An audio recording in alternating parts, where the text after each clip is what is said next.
আসসালামু আলাইকুম এভরিওয়ান, সবাই কেমন আছেন? আজকে আমি আপনাদেরকে বুড়ি রান্না করে দেখাবো।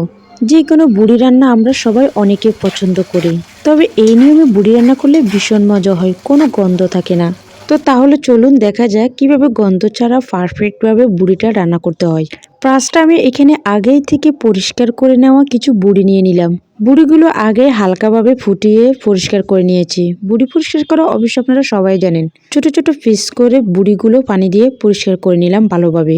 আগে আমি বুড়িগুলোকে সিদ্ধ করে নেব, তার জন্য আমি একটা কুকারে বুড়িগুলো ঢেলে দিয়ে দিলাম।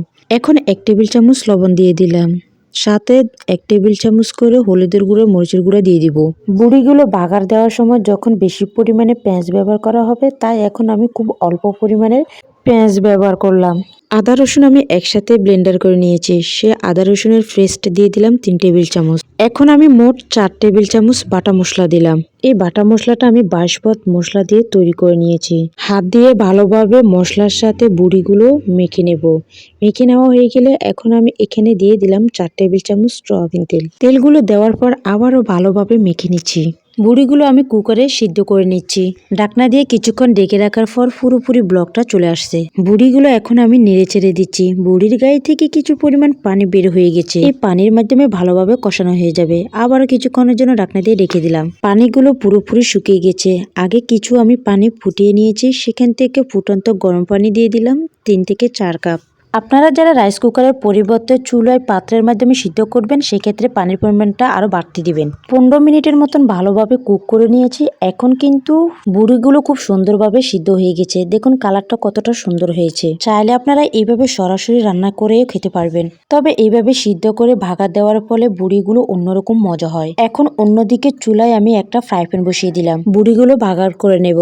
দিয়ে দিয়েছি 3 টেবিল চামচ সরিষার তেল। তেলগুলো ভালোভাবে গরম করে কাঁচা গন্ধটা যাওয়ার পর এখন আমি এখানে দিয়ে দিলাম 5 থেকে 6টা মিডিয়াম সাইজের পেঁয়াজ কুচি। পেঁয়াজগুলো বাঁচতে বাঁচতে যখন একটু ব্রাউন কালার চলে আসবে, এখন আমি দিয়ে দিব রসুন। একটা আস্ত গোটা রসুনের কোষগুলোকে আমি মাঝখান দিয়ে পালি করে নিয়েছি। 4টা কাঁচামরিচ মাঝখান দিয়ে পালি করে নিয়েছি, সেগুলো দিয়ে দিলাম।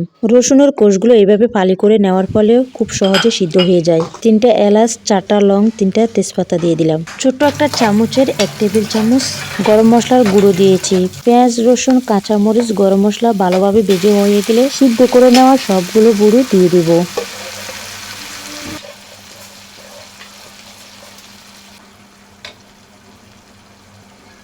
বুড়ির সুন্দর একটা কালার আসার জন্য, ভালো একটা ফ্লেভার আসার জন্য দিয়ে দিলাম 1 টেবিল চামচ ভাজা জিরের গুঁড়ো।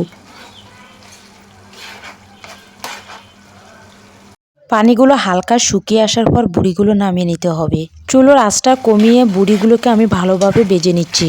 এরকম হালকা ঝোল থাকা অবস্থায় বুড়িগুলোকে আমি নামিয়ে নেব, কারণ পরবর্তীতে আরও শুকিয়ে যাবে। ফাইনালি বুড়িগুলো হয়ে গেল। এখন আমি আপনাদেরকে পরিবেশন করে দেখাচ্ছি যে কতটা সুন্দর হয়েছে। দেখুন বুড়িগুলো একদম মাখা মাখা গ্রেভি হলো। তো আপনারা যে কোনো বুড়ি এই একই নিয়মে রান্না করে নিতে পারবেন। গরম গরম ভাতের সাথে এইভাবে বুড়ি ভাজা দিয়ে যদি খাওয়া হয়, তাহলে কিন্তু আর কোনো কথাই নেই। বুড়ি ভাজা এই রেসিপিটা যদি আপনাদের কাছে ভালো লাগে, অবশ্যই লাইক, কমেন্ট, শেয়ার করতে ভুলবেন না। নিত্য নতুন রেসিপি পাওয়ার জন্য আমার চ্যানেলের সঙ্গে থাকুন সবসময়। আল্লাহ হাফেজ।